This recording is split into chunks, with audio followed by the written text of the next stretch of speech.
Hello दोस्तों, welcome to toppers village. दोस्तों, अभी तक के जो हमने क्वेश्चंस किए हैं एक्सरसाइज 6.2 तक, उनमें हम जैसा कि यहाँ पर देखो एक्सरसाइज 6.3 को बाद में देखते हैं। पहले यहाँ पर आते हैं एक्सरसाइज 6.2 में, जैसे दो दो वेरिएबल्स की यहाँ पर बात की गई है, ठीक है। और एक्सरसाइज 6.3 में भी दो दो वेरिएबल्स की बात की गई है।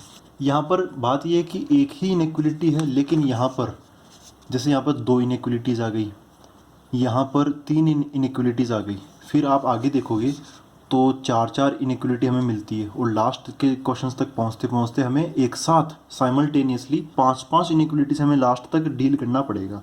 तो इन पांच इनइक्वलिटी का क्या मतलब है? हमने एक इनइक्वलिटी का मतलब तो जान लिया कि क्या करते थे हम, कोई भी इनइक्वलिटी है तो उसकी वजह से क्या होता था कि एक ऐसा, तो मान लो कि वो जो बॉर्डर है वो ये बन गया, तब उसकी वजह से इधर वाला जो हाफ प्लेन है वो उसका सॉल्यूशन रीजन हो जाएगा। ये ऐसा किस वजह से बनता था? एक इनइक्वलिटी की वजह से, ठीक है। लेकिन जब पांच पांच इनइक्वलिटी आ जाएगी तब क्या होगा? वहाँ पर हमें एक इनइक्वलिटी का मतलब क्या है? एक एरिया, मतलब एक रीजन, ठीक है।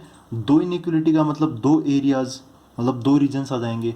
तीन इनइक्वलिटी मतलब तीन रीजन्स आ जाएंगे। तो अगर पांच इनइक्वलिटी है तो एक्चुअली वो पांच इनइक्वलिटी कुछ ऐसे आएगी कि एक इनइक्वलिटी कुछ इधर का एरिया लेके आएगी, दूसरी इनइक्वलिटी मानो कि इधर का एरिया लेके आएगी, ठीक है। ऐसे ही अगला डायग्राम समझो कि कुछ ऐसा बन गया, तो वो जो अगली जो इनइक्वलिटी है वो समझो कि इधर का एरिया लेके आ गई, ठीक है। और चौथी इनइक्वलिटी समझो कि वो ऐसे बन गई, उसका डायग्राम ऐसा बन गया और वो इधर की इनइक्वलिटी लेके आ गई। तो इनका मतलब क्या है? हमें पांच इनइक्वलिटी सोल्व करने का मतलब है, फिर चार या फिर एक से ज़्यादा जितने भी इनइक्वलिटी, उनका मतलब है कि हमें कॉमन रीजन बताना है, मतलब उनका जो उभयनिष्ठ होता है ना, कॉमन मतलब जो सबके अंदर आए, वो वाला पोर्शन बताना है। तो एक इनइक्वलिटी चाहती है कि इधर का एरिया आए, एक इनइक्वलिटी चाहती है कि इधर का एरिया आए, दूसरी इनइक्वलिटी इधर का एरिया चाहती है, एक इनइक्वलिटी इधर का। तो हमें क्या निकालना पड़ेगा? उनका जो भी कॉमन एरिया है वही हमें सॉल्यूशन सेट की फॉर्म में बोलना पड़ेगा, ठीक है। तो यहाँ पर कोई नया काम नहीं करेंगे। नया काम इतना है, हमें जो क्वेश्चन है ना वो नया यहाँ पर मिलेगा, बस इतना सा नया चीज़ है। यहाँ पर काम वही करेंगे, एक इनइक्वलिटी मतलब एक एरिया। तो पांच इनइक्वलिटी पांच एरियाज बनेंगे, उनका हम कॉमन बता देंगे। तो ये है यहाँ पर पूरा मेन फंक्शन। और जो कॉमन पोर्शन होगा उसको हम हाईलाइट कर देंगे, शेड कर देंगे, ठीक है। और वही अपना क्या हो जाएगा? सॉल्यूशन हो जाएगा, ख़त्म। और दोस्तों एक और चीज़ यहाँ पर जब भी जैसे आए कि भाई दो इनइक्वलिटीज़ है, तो आप ऐसा मत करना कि एक इनइक्वलिटी का डायग्राम इस पे बना रहे हो, दूसरी इनइक्वलिटी का डायग्राम दूसरे पे बना रहे हो। नहीं, ऐसा ना मत करना। दोनों इनइक्वलिटीज़ का डायग्राम एक ही डायग्राम पर बनाना है आपको, ठीक है। तभी तो कॉमन बता पाओगे, अलग अलग डायग्राम में नहीं चलेगा। एक क्वेश्चन मतलब एक ही डायग्राम, एक एक्स एक्सिस एक वाई एक्सिस, और जितने भी इनइक्वलिटी सब एक ही डायग्राम में फिट कर देंगे हम। अब देखते हैं क्वेश्चन नंबर 1।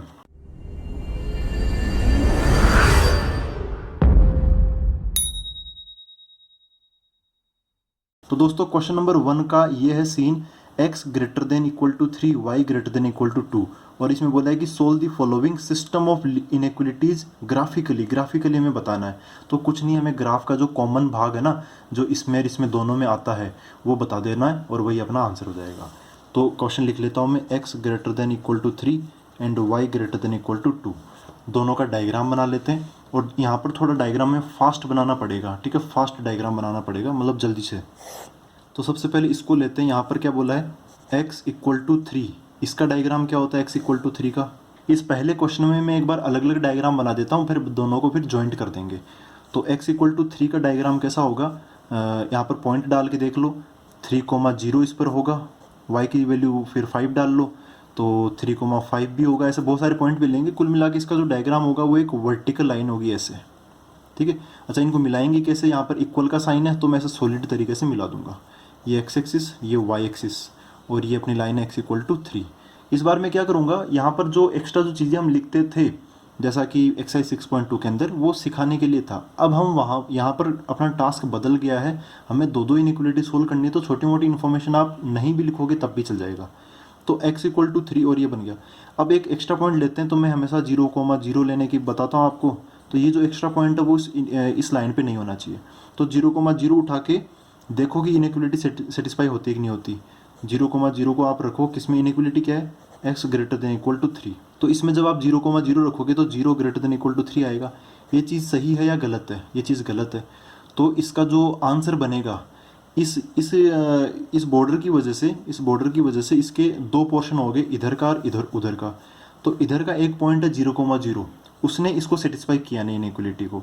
तो इस जो बॉर्डर है ना, ये बॉर्डर है, इसके उधर वाला पोर्शन अपना आंसर बन जाएगा, सॉल्यूशन रीजन हो जाएगा। ये अभी तक बस फर्स्ट इनइक्वलिटी की बात है। अब आते हैं दूसरी इनइक्वलिटी पर, y greater than equal to 2। तो इसको क्या करोगे, y इक्वल टू 2, सबसे पहले आप क्या किसका ग्राफ बनाओगे, y इक्वल टू 2 का ग्राफ बनाओगे। तो y इक्वल टू 2 एक हॉरिजॉन्टल लाइन होगी जो कि 0,2 से पास होगी। तो ऐसे लाइन बन जाएगी। अच्छा, यहाँ पर इक्वल का साइन भी है, तो आपको ऐसे सॉलिड लाइन बनानी है, एक्स एक्सिस ये वाई एक्सिस। फिर 0,0 आप चेक करके देखो, इस हॉरिजॉन्टल लाइन की वजह से इस पूरे प्लेन के दो टुकड़े हो गए, upper half plane, lower half plane. कौन सा हाफ प्लेन यहाँ पर आंसर बनेगा, तो देखो आप 0,0 उठाकर इसे इनइक्वलिटी में डालेंगे, है ना। इनइक्वलिटी क्या है, y greater than equal to 2। 0 इसमें रखूंगा तो क्या बन जाएगा, 0 greater than equal to 2। x तो है नहीं, तो x की जगह क्या रखेंगे, y की जगह मैंने 0 डाल दिया। तो क्या ये चीज़ सही है, सही नहीं है। 0 2 से बड़ा नहीं होता, 0 2 से छोटा होता, तो ये गलत हो गया। इसका मतलब 0,0 ने y greater than equal to 2 इस इनइक्वलिटी को सेटिस्फाई नहीं किया। तो ये है बॉर्डर, इसके नीचे वाले पोर्शन का एक पॉइंट है 0,0, उसने सेटिस्फाई नहीं किया, तो उसके ऊपर वाले पोर्शन के जो भी पॉइंट्स है वो सब सेटिस्फाई करेंगे। तो ये शेड किया हमने पहला वाला पोर्शन, पहले वाली इनइक्वलिटी का पोर्शन, और ये शेड किया हमने दूसरी वाली इनइक्वलिटी का पोर्शन। अब मैं कहता हूँ कि ये दोनों डायग्राम अलग अलग ग्राफ पेपर पे नहीं होनी चाहिए, एक पे ही होने चाहिए। पहला क्वेश्चन था इसलिए मैंने अलग अलग बना दिया, आगे के क्वेश्चन में हम दोनों ग्राफ्स को एक पे ही बनाएंगे। तो यहाँ पर दोनों को मार्क कर लेता हूँ, पहले इस पोर्शन को। तो यहाँ पे कौन सा पॉइंट है, ये पॉइंट है 3,0। तो 3,0 ये रहा, यहाँ पे ले लेते हैं 3,0। तो यहाँ पर मैं ऐसे लाइन बना लूँगा सॉलिड, ये बना ली लाइन हमने। और इसने ना इधर की तरफ शेड करने के लिए बोल रहा है, तो मैं ऐसा शेड करूँगा नहीं। मैं क्या करूँगा, बस यहाँ पर एक एरो लगा दूंगा, और एरो से हमें पता चल जाएगा कि किधर का पोर्शन हमें लेना है। तो इस लाइन के साथ में इधर का एरो लगाऊंगा या फिर उधर का एरो लगाऊंगा। यहाँ से उधर का शेड कर रखा है, तो मैं उधर की तरफ ऐसे एरो लगा दूंगा और समझ जाऊंगा कि इससे राइट साइड का जो हाफ प्लेन है वो हमें लेना है। चाहो तो आप एक से ज़्यादा एरो भी लगा सकते हो, लेकिन इतनी ज़्यादा एरो मत लगा देना कि बाद में हम खुद ही कंफ्यूज हो जाएं, ठीक है। तो एक एरो मैंने लगा दिया यहाँ पर। अब इस ग्राफ को, इस हाफ प्लेन को भी मैं यहाँ पे मार्क कर लेता हूँ। यहाँ पर कौन सा पॉइंट है, 0,2। तो देखो ये है 0,0, 0,2 कहाँ पर होगा, यहाँ पर होगा 0,2, ठीक है। इसकी बॉर्डर ऐसे हॉरिजॉन्टल है, इसके ऊपर का एरिया आएगा। तो यहाँ पर भी मैं ऐसे हॉरिजॉन्टल लाइन बना लूँगा, और यहाँ पे ऊपर के एरिया के लिए मैं बस एक छोटा सा एरो छोड़ दूंगा, ठीक है दोस्तों। तो ये बन गया। अब आप बताओ कि इस पोर्शन में और इस पोर्शन में कॉमन क्या आएगा। तो आप यहाँ पर देखो, इसके ऊपर के एरिया की बात की गई है, ठीक है। मैं अब एरो बढ़ा देता हूँ, और इसके राइट साइड के एरिया की बात की गई है, ठीक है। तो कौन सा पोर्शन जो है वो दोनों में आ रहा है। अगर आपको ऐसे समझ में नहीं आ रहा तो एक छोटा सा डायग्राम और बना के बता देता हूँ मैं आपको। ऐसे समझो, एक लाइन, ये तो एक्स एक्सिस वाई एक्सिस हो ही गए, एक लाइन ऐसे है, एक लाइन ऐसे है, इधर का एरिया और फिर इधर इसके राइट साइड का एरिया। तो आप देखोगे कि ये जो पोर्शन है ना, ये वाला जो पोर्शन है, ये हम दोनों ही बार शेड कर रहे हैं। तो ये वाला क्या हो गया, कॉमन हो गया। ये क्या हो गया, कॉमन हो गया। तो यहाँ पर आप देख सकते हो इधर की तरफ एरोज है इस हॉरिजॉन्टल लाइन की वजह से, लेकिन ये वाला उसको फेवर नहीं कर रहा। इधर की तरफ तो किसी का भी एरो नहीं आ रहा, किसी का भी पोर्शन नहीं बन रहा इधर की तरफ। रही बात इधर की तरफ, तो ये जो वर्टिकल लाइन है उसकी वजह से तो इधर आ रहा है कि इसको ले लो, लेकिन ये मना कर रहा है। तो ये जो पोर्शन है, ये इसमें दोनों ही लोग फेवर कर रहे हैं। तो अपना जो सॉल्यूशन सेट है वो ये हो जाएगा। ये क्या हो जाएगा, अपना सॉल्यूशन सेट हो जाएगा ना। सॉल्यूशन, इसको रीजन भी हम बोल सकते हैं, या फिर कॉमन पोर्शन भी बोल सकते हैं, या फिर जो भी दोनों इनइक्वलिटीज़ है दोनों का साइमल्टेनियसली ये जो पोर्शन है ये उसका क्या होगा, सॉल्यूशन होगा, ठीक है दोस्तों। तो इतना ही इसमें करते हैं। अब ज़्यादा से ज़्यादा अगर इनइक्वलिटी बढ़ेगी तो यहाँ पे और ज़्यादा हमें यहाँ पे बाउंड्रीज बनानी पड़ जाएगी, ठीक है। तो देखते हैं, अगला क्वेश्चन देखते हैं। तो दोस्तों ये है क्वेश्चन नंबर 2। इसमें 3 इनइक्वलिटीज़ है, तो इसको आप ध्यान से देखना। अगर वो समझ में नहीं आया तो इसको आप समझना ही समझना है। यहाँ पर है 3x + 2y less than equal to 12। पहले इसको निपटाओ, जो सबसे टफ है ना उसको पहले निपटाओ, बाद में आसान को हम एक ग्राफ पे आराम से प्लॉट कर देंगे, ठीक है। तो 3x + 2y, तो इसको सबसे पहले हम बॉर्डर तैयार कर लेंगे। इसकी बॉर्डर कैसे बनाएंगे, 3x + 2y = 12 से। तो सबसे पहले मैं x की जगह 0 डाल दूंगा, तो क्या बन जाएगा 0 कोमा ये 2 उस 12 को काटेगा तो क्या आ जाएगा 6 आ जाएगा। फिर मैं अगली बार यहाँ पर y की जगह 0 डाल दूंगा, तो 3x इक्वल टू 12 है, तो 3 12 को काटेगा तो क्या आ जाएगा 4 यहाँ पर x की जगह आ जाएगा। ठीक है दोस्तों, अब इनको हम एक बड़े ग्राफ पर प्लॉट कर लेते हैं क्योंकि यहीं से आप काम चलने दो। तो यहाँ पर पहला पॉइंट है क्या 0,6, तो 0,6 कहाँ पर होगा, करीबन यहाँ कहाँ पर मान लेते हैं हम 0,6। अगला पॉइंट क्या है 4,0, तो 4,0 कहाँ पर होगा, ये यहाँ कहीं पर होगा 4,0, यहाँ पर अपना 0,0 हो जाएगा। ओ पॉइंट इसको ए बोल दिया, इसको मैंने बी बोल दिया, नाम दो वरना रहने दो, कोई दिक्कत नहीं है।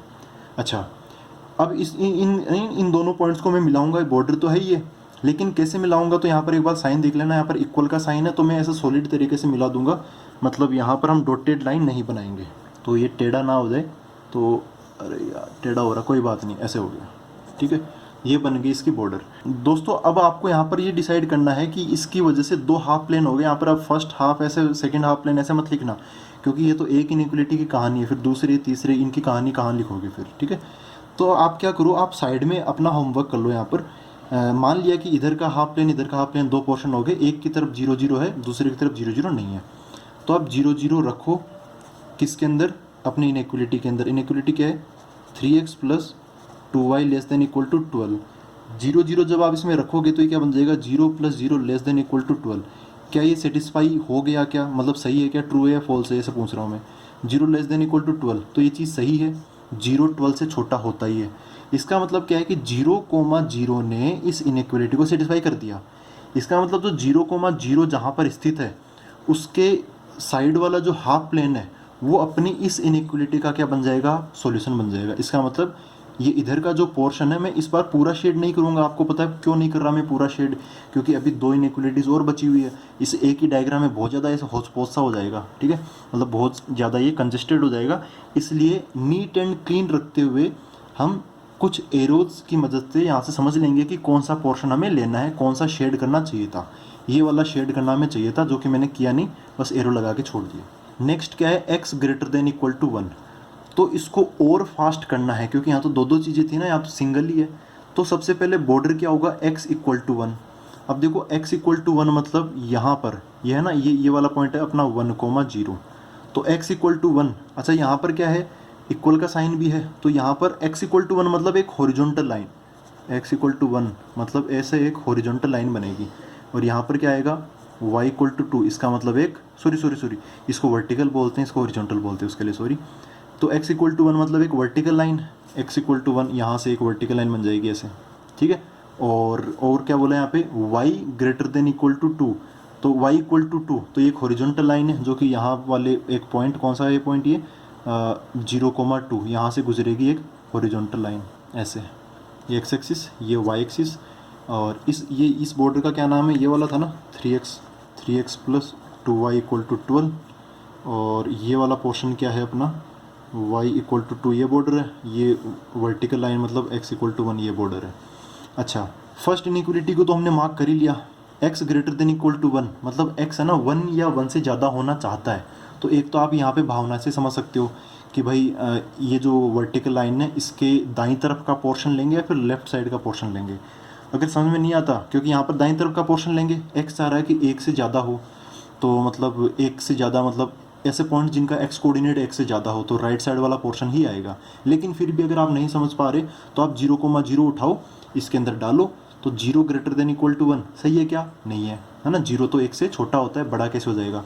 तो इस वर्टिकल लाइन के इधर वाला एक पॉइंट ने उसको सेटिस्फाई नहीं किया, तो फिर इस वर्टिकल लाइन के उधर वाले पॉइंट सेटिस्फाई करेंगे, तो इसका जो सॉल्यूशन सेट होगा वो ऐसा बन जाएगा। ठीक है दोस्तों, अब नेक्स्ट क्या है y greater than equal to 2, तो इसमें भी आप देख सकते हो कि y ऐसे पॉइंट हमें लेने जिनका y कोऑर्डिनेट क्या हो 2 से ज़्यादा हो, मतलब ये जो बॉर्डर है ना इसके ऊपर का, यहाँ पे y इक्वल टू 2 है, कन्फ्यूज मत हो जाना, y इक्वल टू 2, तो इसके ऊपर का पोर्शन यहाँ पर इस इनइक्वलिटी का सॉल्यूशन सेट होगा। ठीक है, तो अब आप बताओ कि कौन सा पोर्शन है जो कि तीनों के अंदर आ गया।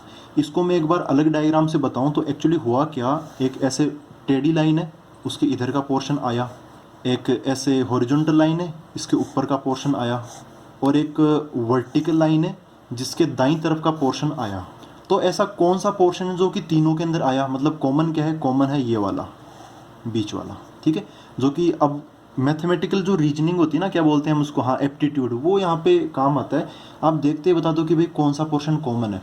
तो आप ध्यान से देखोगे तो ये वाला पोर्शन यहाँ पर क्या हो जाएगा, तीनों का कॉमन है, तो यही क्या हो गया, इसका सॉल्यूशन सेट हो जाएगा या फिर सॉल्यूशन रीजन हो जाएगा, ठीक है दोस्तों। ये कॉमन है इस हॉरिजॉन्टल लाइन के ऊपर का, इस वर्टिकल लाइन के दाईं तरफ का, और जो ये इंक्लाइंड जो लाइन है उसके नीचे का। तो ये पोर्शन तीनों ही कॉमन, तीनों ही एरियाज़ के अंदर कॉमन है। तो ऐसे करते हैं इनके क्वेश्चंस। अब आप है ना आगे के क्वेश्चंस ट्राई कर लेना। मिलते हैं अगले वीडियो के अंदर आगे के क्वेश्चंस लेके। Thank you very much.